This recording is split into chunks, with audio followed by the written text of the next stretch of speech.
Hello friend, તમારું સ્વાગત છે મારા કિચનમાં. આજે આપણે બનાવશું જામનગરના પ્રખ્યાત તીખા ચટાકેદાર ઘૂઘરા.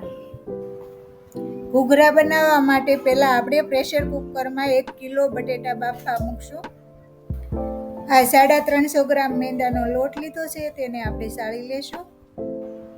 2 ટીસ્પૂન ઘી અને 2 સ્પૂન ઓઇલ નાખી અને મોણ દેશું અને હાફ ટીસ્પૂન અજમો હાથમાં સોળી અને સ્વાદ અનુસાર મીઠું ઉમેરશું. આમાં હજી એવું લાગે છે થોડી મોણની જરૂર છે, તો આપણે હાફ ટીસ્પૂન તેલ ઉમેરી અને મોણ આપશું. જો આવું મુઠ્ઠી પડતું મોણ દેવાનું છે. હવે આપણે રોટલી કરતા થોડો કઠણ લોટ બાંધી અને 10 મિનિટ સાઈડમાં રેસ્ટ કરવા મૂકી દઈશું. હવે આ પ્રેશર કુકરમાં આપણે બટેટા બાફવા મૂક્યા હતા, એને 4 વિસલ થવા દીધી હતી. બટેટા આપણા બફાઈ ગયા છે. હવે તેની સાલ ઉતારી નાખશું. આ તીખા ઘૂઘરા સ્ટ્રીટ ફૂડ છે, તે બહુ ચટાકેદાર બને છે. તમે એકવાર બનાવીને ખાશો તો તમને વારંવાર બનાવવાનું મન થશે. હવે આપણા બટેટા ફોલાઈ ગયા છે. હવે ઘૂઘરાનો મસાલાનો વઘાર કરશું અને ગેસે એક પેન મૂકી અને એમાં 2 સ્પૂન તેલ ઉમેરશું. હવે આપણું તેલ ગરમ થઈ ગયું છે. હાફ ટીસ્પૂન રાઈ, હાફ ટીસ્પૂન જીરું અને ચપટી હિંગ અને ક્રશ કરેલા લીલા મરચાં ઉમેરી અને વઘાર કરશું.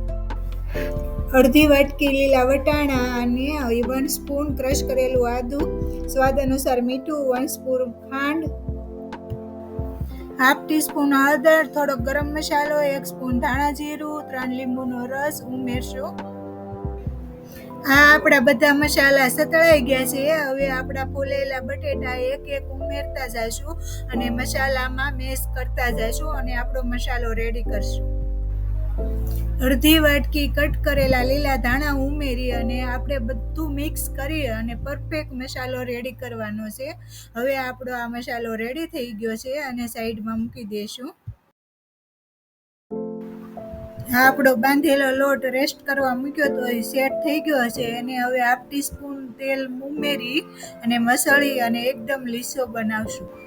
આ લોટના નાના પૂરી જેવા લુવા કરી અને આપણે પૂરી વણી લેશું. પતલી પૂરી વણાઈ ગઈ છે. અડધી પૂરીમાં આપણે મસાલો પૂરી અને અડધી ઉપરથી વાળી અને કોર બધી બાજુ દબાવી અને આવી રીતે કાંગરી પાડશું. આ જ રીતે એક પછી એક બધા ઘૂઘરા આપણા તૈયાર કરી લેશું. ગેસ શરૂ કરી અને કઢાઈમાં તેલ મૂકી અને ગરમ કરવા મૂકી દઈશું. તેલ ગરમ થઈ ગયું છે અને તેમાં સમય એટલા ઘૂઘરા મૂકી અને ધીમી આંચે એકદમ ક્રિસ્પી ઘૂઘરા તળાવવા દેવાના છે. આ રીતે એકદમ ક્રિસ્પી બધા ઘૂઘરા તળી લેવાના છે અને હવે આપણા ઘૂઘરા તળાઈ અને રેડી થઈ ગયા છે. આ આપણા બધા ઘૂઘરા તળાઈ અને એકદમ ક્રિસ્પી થઈ ગયા છે. હવે આપણે એની પ્લેટિંગ કરી લઈશું. એક ઘૂઘરાના 2 ભાગ કરી અને તેના ઉપર ખજૂર આંબલીની ચટણી, લીલી ચટણી અને ટમેટા લસણની ચટણી અને ઝીણા સમારેલા કાંદા, ઝીણી સેવ અને ખારી સિંગ ઉપરથી ગાર્નિશિંગ કરશું. આ ખજૂર આંબલી અને સ્પાઈસી ટમેટાની ચટણીની રેસીપી તમારે જોવી હોય તો અમારી ચેનલની નોટિફિકેશનમાં તમને મળી જશે. આ અમારા તીખા મીઠા ખાટા ચટાકેદાર ઘૂઘરાની રેસીપી તમને ગમી હોય તો હજી સુધી અમારી ચેનલને સબસ્ક્રાઈબ ના કરી હોય તો સબસ્ક્રાઈબ કરજો, લાઈક કરજો, શેર કરજો.